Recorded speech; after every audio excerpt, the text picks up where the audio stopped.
Bonjour mesdames, messieurs, bienvenue à ce rendez-vous du journal. Nous sommes le 28 mai 2021. Voici d'abord les principaux titres. Le président de l'Assemblée nationale, Gelazen Davilabe, a interrompu un député du CNL qui plaidait pour les détenus toujours en prison alors qu'ils ont été acquittés. Pour l'homme politique burundais Charles Nditije, Gelazen Davilabe est dans une place qui n'est pas la sienne. Les défenseurs des droits humains, eux, trouvent que c'est une façon de dresser la milice Imbonerakure contre les opposants. Dans ce journal, vous aurez des réactions de Charles Nditije et de Pierre Claver Mbonima.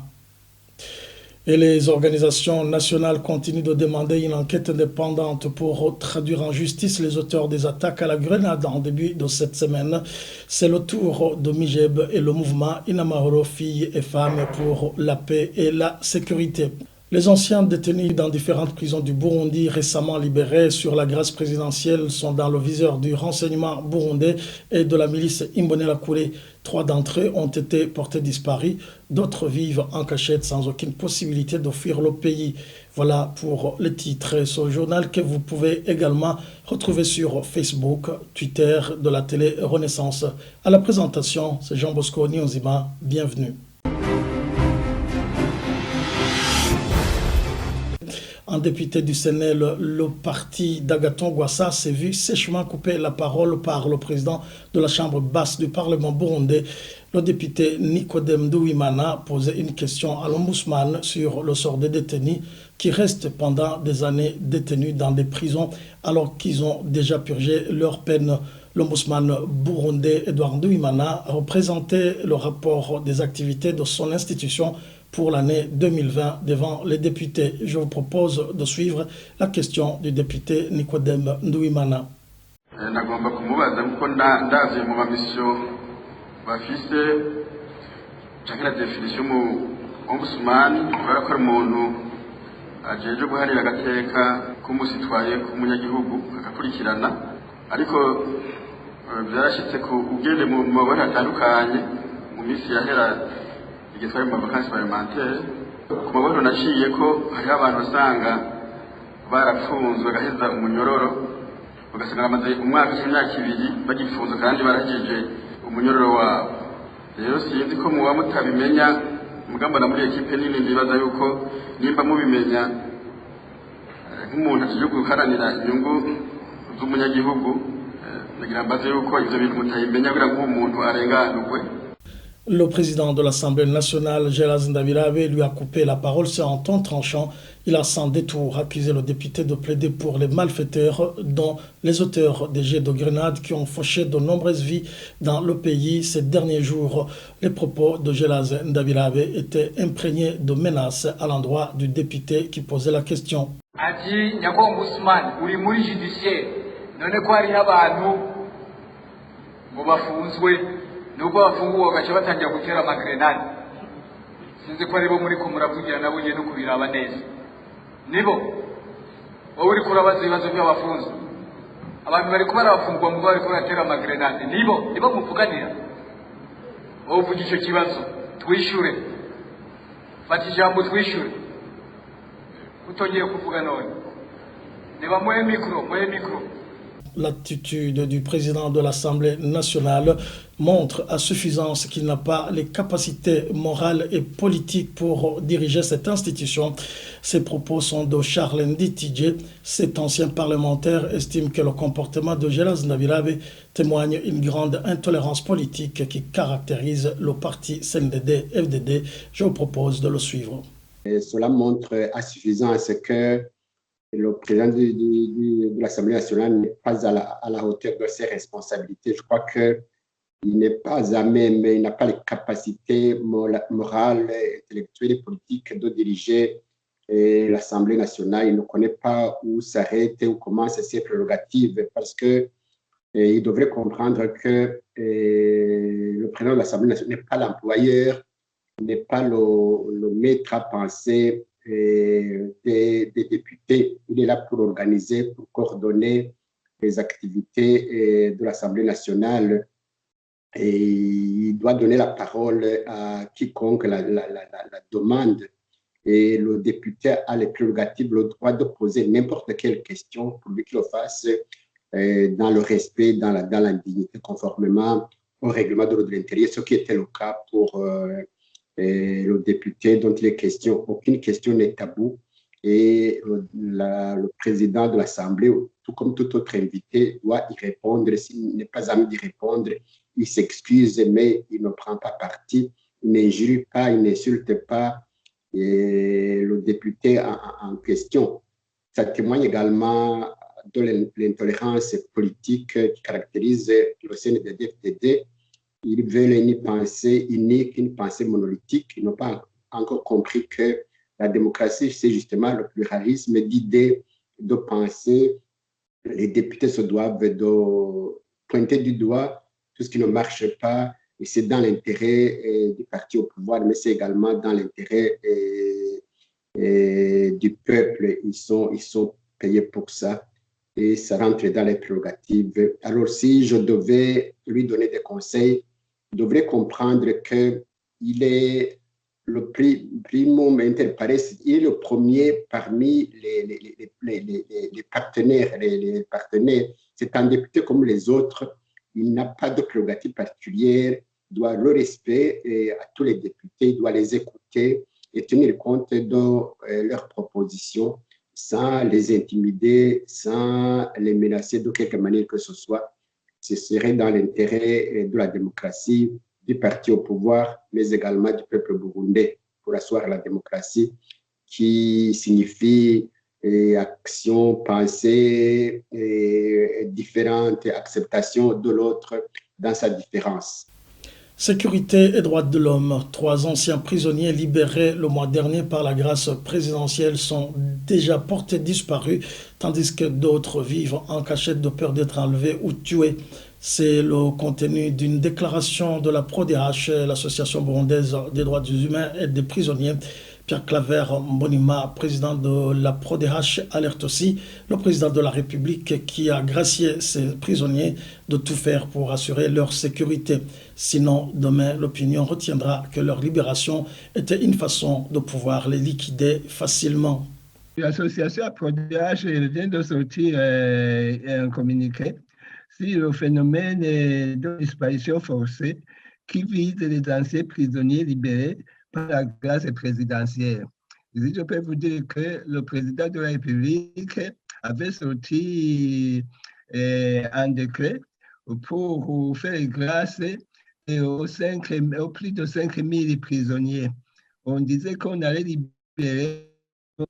Nous avons trouvé que uniquement 2775 prisonniers ont été libérés et les autres, les peines sont vite diminuées. C'est de 20 ans sont revenus à 10 ans, c'est de 10 ans sont revenus à 5 ans.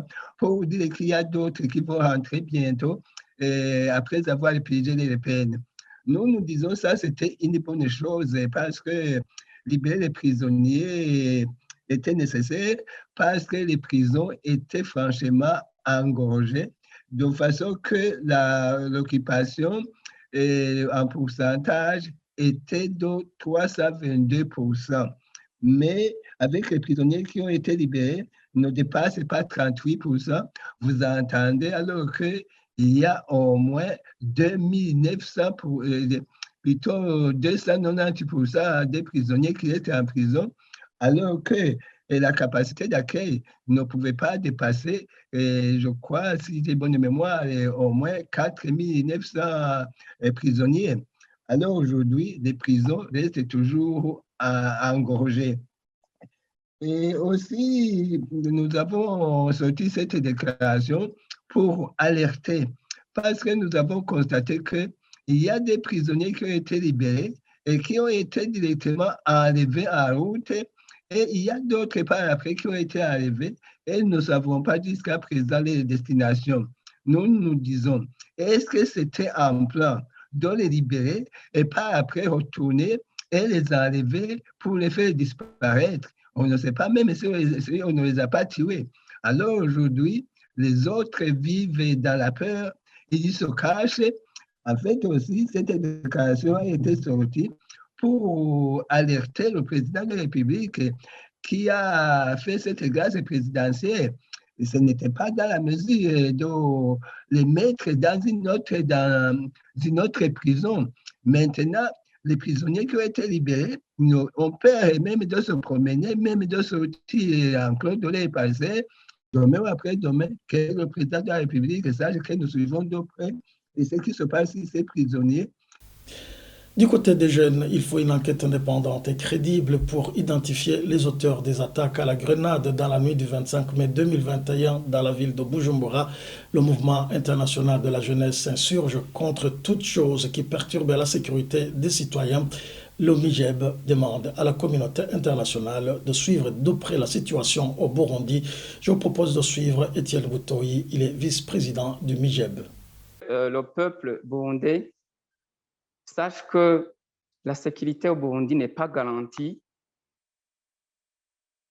que le peuple fasse attention parce que on se réveille sans toutefois savoir si tu vas rentrer à la maison, tu dors, tu ne sais pas si tu vas te réveiller.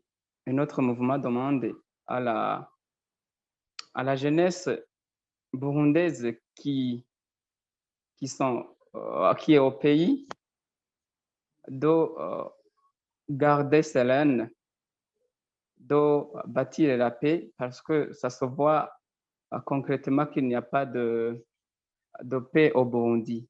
Et aussi, le mouvement international de la jeunesse burundaise demande à la communauté internationale de suivre de près ce qui se passe au Burundi parce que du jour au jour, on entend des massacres, des tueries à grenades, à coups de bateau, coups de fusil et tout consort.